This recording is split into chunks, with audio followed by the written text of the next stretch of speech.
Lors de la solennité de l'épiphanie du Seigneur, Monseigneur José-Claude Mbembe-Mbamba avait procédé au lancement de l'année des jubilés sacerdotaux, religieux, matrimoniaux et des institutions. C'était à la paroisse Saint-Sacrement Boumassaïko. Et aujourd'hui, mardi 23 janvier 2024, le Père évêque a rencontré quelques prêtres qui se préparent à célébrer ses 25 années d'engagement au service des communautés catholiques à travers le monde. Les jubilés d'argent sacerdotal éveillent en eux une reconnaissance particulière car le Seigneur leur donne l'occasion de rendre grâce à Dieu pour les dons de la vocation au presbytérat. Tout est parti d'une exhortation faite par les princes de l'église locale. 25 ans de fidélité, c'est l'âge de maturité où l'église compte beaucoup sur eux. Ils sont invités à être les sels de la terre et la lumière du monde. Le jubilé, célébrer jubilé, c'est une occasion que le Seigneur nous donne pour que, quelque part, nous puissions nous arrêter, voir d'où nous venons et où nous allons. Comme nous le chantons, nous ne sommes pas arrivés, pas encore arrivés. C'est ce que vient de nous rappeler Saint Paul. C'est comme une course. Nous allons vers l'objectif. Et dit 25 ans, non, ce n'est pas la fin. Il faut repartir. Alors, c'est ce que Saint Paul nous dit. Nous ne prétendons pas avoir déjà saisi le Christ, mais nous sommes sur cette trajectoire-là. Nous marchons et nous courons pour avoir cette couronne de gloire. Si nous arrive, n'est-ce pas, de dévier, le Seigneur est là pour nous ramener. En tout cas, au point où nous sommes arrivés, c'est que dit Paul. Maintenant, essayons de marcher dans la même direction, la bonne direction. Et c'est ce que je vous souhaite. C'est le Seigneur qui vous a appelé. Et c'est lui qui a été fidèle à votre égard. Quand vous relisez l'histoire de votre vie, voyez comment le Seigneur a été fidèle, comment le Seigneur vous a conduit, et maintenant, restituez-vous devant le Seigneur. Qu'est-ce que vous allez faire pour vous laisser mener par le Seigneur, pour aller toujours de l'avant. 25 ans, comme on dit, vous savez, pour les hommes c'est beaucoup, pour Dieu c'est peu, mais vraiment c'est énorme pour nous les hommes. 25 ans de fidélité du Seigneur, dans le haut comme dans le bas, le Seigneur est toujours avec nous. Que cela puisse être pour vous l'occasion de réentendre la parole, n'est-ce pas, de l'ange qui disait dans l'Apocalypse, qui s'adressait aux églises. Voyez, rappelle-toi d'où tu es venu. Dis, je te félicite pour ce que tu étais, ta ferveur, ce que tu faisais, etc. Quoi.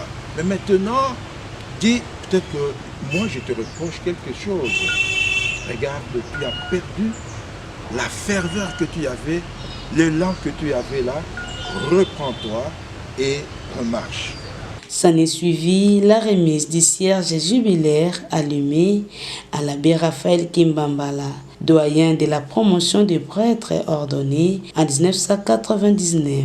Cierge allumé symbolise le Christ qui est la lumière du monde, qui doit éclairer ces jubilaires dans la continuation de leur marche au service de Dieu. Précisons que 2 promotions de prêtres ont été ordonnées en 1999 au diocèse de Bouma. La première, le 23 mai, par Monseigneur Cyprien Mbouka, alors évêque auxiliaire de Bouma, et aujourd'hui évêque émérite du même diocèse. La deuxième, le 29 août, par Monseigneur Joachim Badou Kinkela, de Rez Mémoire, alors évêque de Bouma. Au total, pour les 2 promotions, 36 prêtres, dont 4 sont déjà rappelés auprès du Père. Un parmi eux est actuellement hors ministère et 31 attendent à ce jour les jubilés sacerdotaux le 11 août prochain. Voici les noms des 36 prêtres ordonnés au diocèse de Boma en 1999. Abbé Dimbingimbi Floribert, Abbé Dumbi Mwanda Roger, Abbé Kimbambala Raphaël, Abbé Kinango César, Abbé Mbambi Mavinga Jean-Pierre, Abbé Mbwinga Lukinzu Dédoné, Abbé Mwandangwala Célestin décédé, Abbé Mvumbi Makoso Adrien décédé, Abbé Ngulu Prosper, Abbé Nkwanga Roger, Abbé Nsasi Kwanga Armand, Abbé Pandu Chassa Willy, Abbé Pola Alexis décédé, Abbé Polo Konde Faustin et Abbé Mananga Ngondo Omer. Abbé Baku Menga Jean-Daniel, Abbé Basue Sumuka Makwela Crespin, Abbé Konde Moutou Jean-Claude, Abbé Konde Ndunda Crespin, Abbé Konde Ngoma Richard, Abbé Kiluiba Mwanda Joseph Innocent, Abbé Mabiala Mbumba Jean-Patrick, Abbé Makoko Mvumbi Ferdinand, Abbé Makwela Mavungu Raphaël, Abbé Malunda Nsafou Alain, Abbé Maluta Makaya Sébastien, Abbé Matandundele Roger Delphin, Abbé Mbamba Lufumba Constant, Abbé Mbongo Konde André Jacques, Père Nvitu Roger, missionnaire spiritain hors ministère, Abbé Ndangi Ngoma Lambert, Abbé Ngoma Lelo Emmanuel, Abbé Ngoma Mwaka Pierre, Abbé Sambo Mabika César Michel décédé, Abbé Umba Vundika Georges, Abbé Vuvu Kimabiala Jules, Père Pokuta Konde Charles, missionnaire sketiste, et Abbé Bafiongunina Mantipa Paul. Je suis la lumière du monde, c'est lui qui me suit, ne marche pas dans les noirs, par la lumière éternelle de la vie.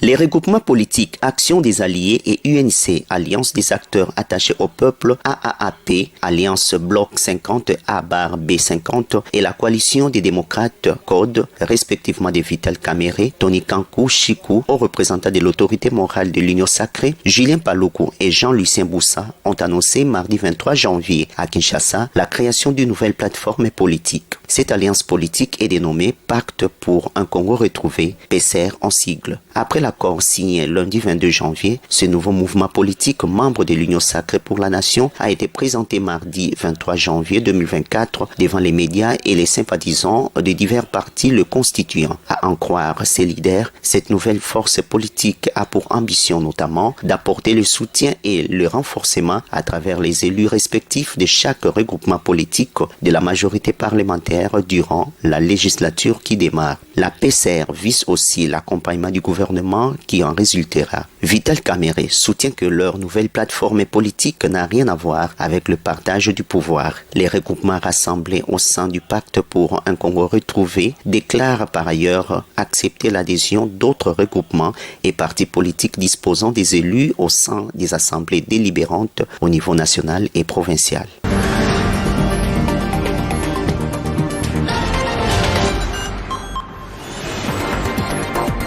Hier, nous avons tous suivi le lancement de la plateforme issue des acteurs de l'Union Sacrée intitulée Pacte d'un Congo retrouvé. Alors, depuis hier, ça fait parler, tous les observateurs avertis essayent un peu d'analyser. Et nous aussi, à notre qualité d'analyste politique et d'observateurs avertis, ça nous laisse quand même perplexes. Parce qu'on s'est dit, il y a déjà la grande famille politique Union Sacrée qui est censée accompagner le chef de l'État. Et maintenant, au sein de l'Union Sacrée, on vient encore de créer un bloc appelé PCR. On se demande, et à quand la fin de cet éternel positionnement de politique? Moi, je pense qu'il est temps quand même de positionner le peuple. Parce que dans tout ça, le politique se prépare pour se partager le pouvoir, leur fameux gâteau. Et quand ces dinosaures se battent pour le positionnement, souvent le peuple ne se retrouve pas. Moi je pense que nous devons éviter effectivement les erreurs du passé, comme l'a dit le chef de l'État, parce que nous tendons encore dans les événements de FCC Cash, parce que maintenant si on commence à créer des courants de blocs au sein de l'Union sacrée, pour quelle fin? Mais bon, voyons la suite, on n'est pas prophète de malheur. Nous souhaitons que cela vraiment soit dans le sens de la marche positive du pays. Mais si c'est le contraire, là nous risquerons encore de voir de frustration et de remous au sein de l'Union sacrée, ce qui n'est pas bon pour la population qui attend le changement et le soulagement de sa misère.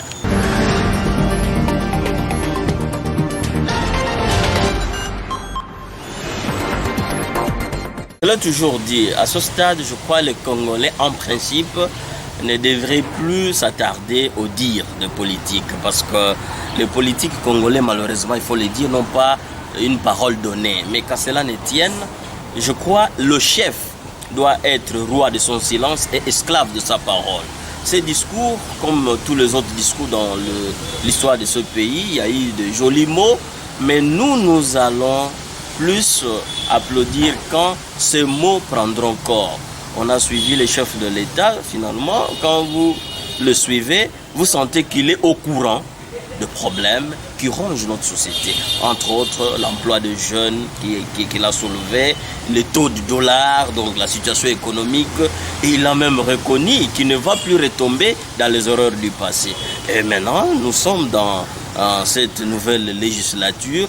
Nous allons voir si effectivement le chef de l'État va appliquer ses propres paroles, car les Congolais sont fatigués, comme ça a été aussi dit dans les différentes prières de serviteurs de Dieu qui ont défilé. Nous sommes fatigués des détournements, nous sommes fatigués de voleurs. Il faut que maintenant les chefs de l'État prêchent par l'exemple.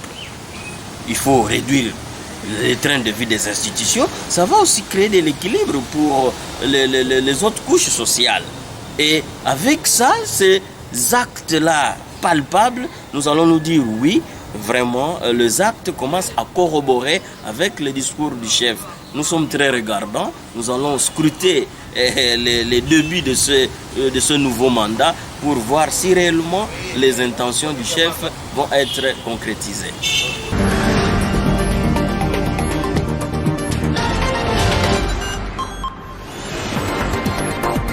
« 915 candidats sont élus provisoirement conseillers municipaux des 26 chefs-lieux des provinces de la République démocratique du Congo sur plus de 50 000 candidats selon les résultats publiés mardi 23 janvier par la Commission électorale nationale indépendante. Ces scrutins ont été organisés uniquement dans les chefs-lieux, mais la voie est tracée pour le futur afin de les organiser effectivement dans toutes les communes du pays telles que le prévoit la loi électorale, a laissé entendre la CENI lors de la proclamation de ces résultats provisoires. Pour son président, Denis Kadima, ces élections vont permettre à la République démocratique du Congo de renouer avec la démocratie à la base par la participation active des citoyens à la gestion de leur communauté. C'est pour la première fois depuis 1987 que les élections communales sont organisées dans le pays.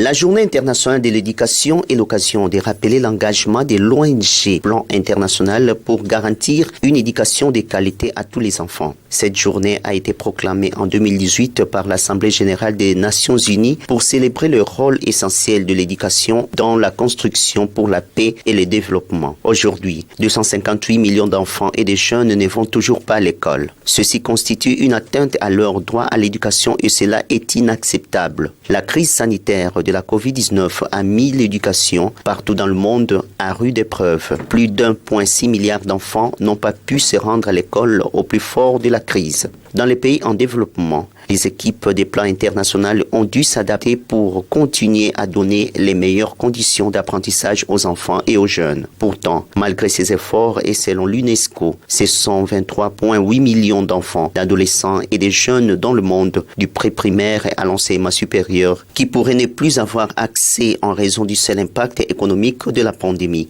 réfléchissait l'UNESCO en 2020.